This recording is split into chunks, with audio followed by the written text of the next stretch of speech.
आप देख रहे हैं इंडार्क राजकुमार के साथ। इंडार्क की आज की कहानी में आगे बढ़ने से पहले अगर आपने इस कहानी का पहला भाग नहीं देखा है तो देख लें, लिंक नीचे डिस्क्रिप्शन बॉक्स में दिया गया है।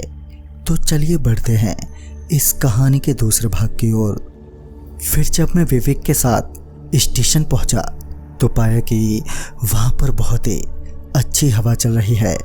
विवेक तुरंत ही अपने सर से उस गद्दे को नीचे रखते हुए बोला, आज तो बड़ी ही अच्छी नींद आने वाली है भाई।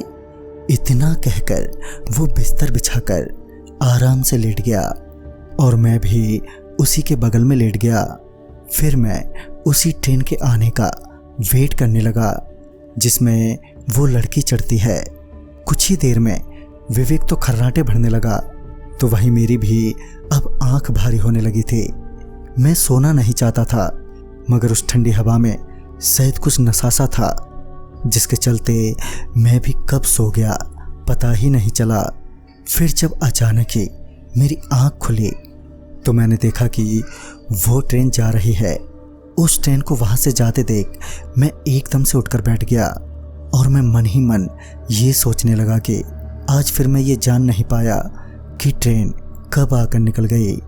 मैं अभी पटरियों की तरफ ही देख रहा था कि मुझे किसी के कदमों की आहट सुनाई दी।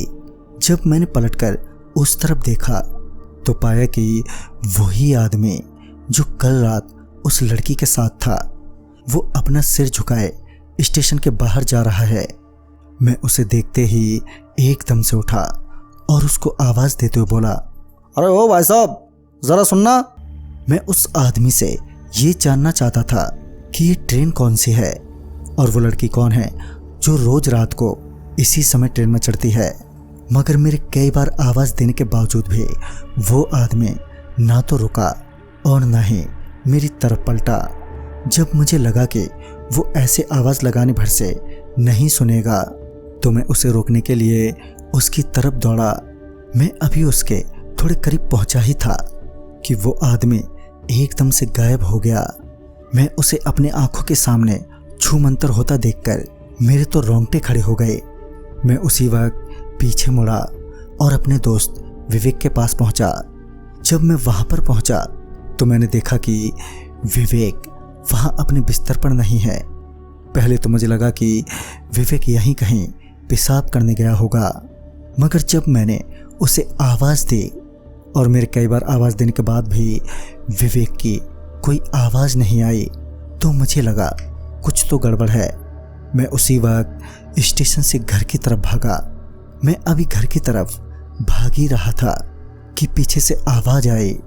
वो आवाज़ सुनते ही मैं जैसे ही रोका तो पाया कि मेरे पीछे मेरे दोस्त के साथ वही ट्रेन वाली लड़की और वो आदमी जो कि अभी अभी हवा में छूमंतर हो गया था प्लेटफार्म पर खड़े मेरे को बुला रहे हैं। उन सबको उस तरह एक साथ खड़ा देखकर थोड़ा अजीब सा लग रहा था तो वहीं एक अजीब सी बेचैनी होने लगी थी। तभी वो आदमी फिर से एक बार हवा में छूमंतर हो गया। इससे पहले मैं वहां से भागता कि पीछे से किसी ने मेरे कंधे पर हाथ रखा। उसके हाथ रखते ही मैं एकदम से चौंक गया और फिर जब मैं पीछे पलटा तो देखा कि वही आदमी अब मेरे कंधे पर हाथ रखे खड़ा है। उस वक्त मैं इतना ज़्यादा डर गया था कि अब मेरी आवाज़ भी गले से बाहर नहीं आ रही थी। फिर जब वो आदमी मुझे घसीटते हुए उस लड़की के पास ले आया तो पता नहीं कहाँ से वो ट्रेन प्रकट हो गई। उस ट्रेन के प्रकट होते ही उस आदमी ने मुझे उस ट्रेन में पटका जिससे मेरा सर किसी चीज़ से ज़ोर से टकराया और मेरे आंखों के सामने एकदम से अंधेरा छा गया। तो दोस्तों, कौन थी ये लड़की और वो आदमी जो विवेक और झुमरू को ट्रेन में ले गए? ये जानने के लिए देखना ना भूलें इस कहानी की अंतिम कड़ी। तब तक के लिए बाय एंड टेक केयर।